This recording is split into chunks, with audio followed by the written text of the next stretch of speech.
Good morning. Happy Monday, everybody. I can't imagine any better way to start this Monday with something other than what is going to warm you up. For those of you who are super chilly out there, we're getting into a pretty deep freeze here for the next couple of days. So let's warm that midsection. We have this ab challenge that's going on for January anyway. And today happens to be a rest day, but I have a little sequence for you to help warm you up, strengthen, and just keep that inner fire lit for the start of this year that we continue to work through. So let's come down on our back.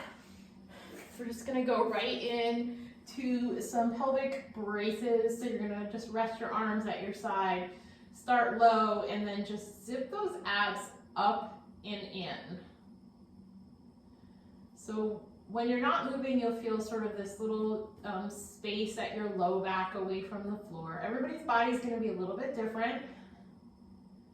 But when we engage the abs by drawing in towards the spine and a little bit up, you're going to feel the pelvis rotate back a little bit, and you're going to feel that space between your back and the floor minimize. And again, everybody's back is going to be a little bit different in how that's going to work. You're also going to feel your abs tighten on the front of your body as if you're pulling your whole front body to your back body. And the glutes will engage. Okay, so 10 of those is a great place to start. From there, let's get the whole body involved. So we've got that going a little bit here. Let's lengthen the legs. Let's reach the arms overhead. From there, we're going to do a nice full roll up. So really trying not to use too much momentum here, but muscle memory you might need to for the first couple of reps. So start by reaching the arms up and then lifting the head, tucking the chin a little bit, rolling up, shoulders back, pulling right up onto the sit bones, and then I love to just reach forward and get a little stretch in the hamstrings. From there, back up to seated, roll it back, round a little bit, lower, lower, lower, using that core strength to control and not collapse, and then reach overhead again. So let's do one more together, and then just doing, 5 to 8 of these, whatever your attention span will take. So I think if you have a short attention span, these can feel boring, but they're so effective, so important. And release. From there, everybody's least favorite exercise that's always confusing and challenging for people, we're going to do the dead bug.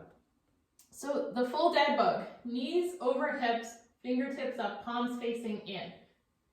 Connect into that core, finding that neutral position, and then just one arm, one leg moves.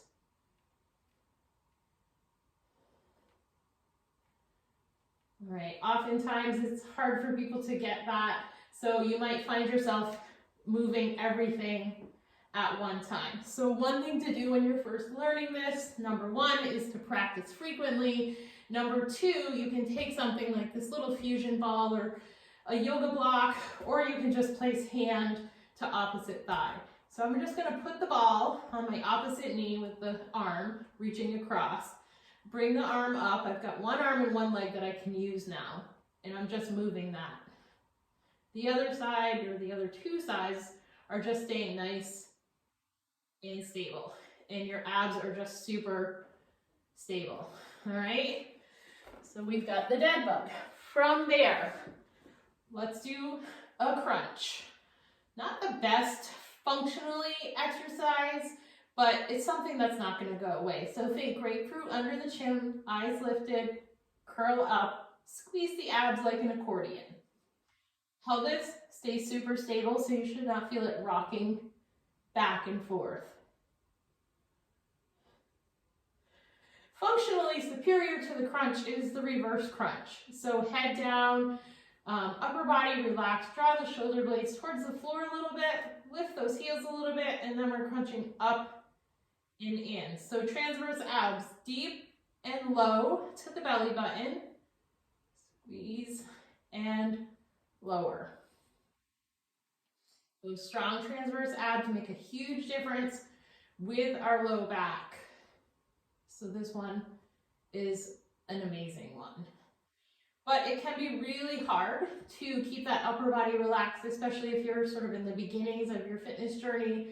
So oftentimes what I see is shrugging of the shoulders as people come up. So you want to try to avoid that. So just find the best way for you to do this to keep that upper body relaxed. And then as you get stronger, it'll get easier, and then you can sort of amplify the exercise. And then of course we should finish with a nice plank. So forearm plank is great, particularly if you have wrist, arm, or shoulder issues. High plank is great if you don't have issues in that area. And so today I'm choosing a high plank, and then we'll move it down to a low plank just for the difference. So spread the fingers out, connect finger pads to the floor, and pop up either on your knees or your toes, okay? The back should be broad, but not like round per se, but you don't want to pinch the shoulder blades in to the spine. Eyes always forward. We don't need to put extra pressure on our cervical spine by looking at our toes. Just hold here. Think of yourself having a corset around the midsection. So you're pulling in from the sides, down from the top, up from the bottom. Low plank, forearm plank is the same. Forearms are flat, palms can be flat or in, and you're just holding here. Critical in either is that you're just not dropping the hips to the ground.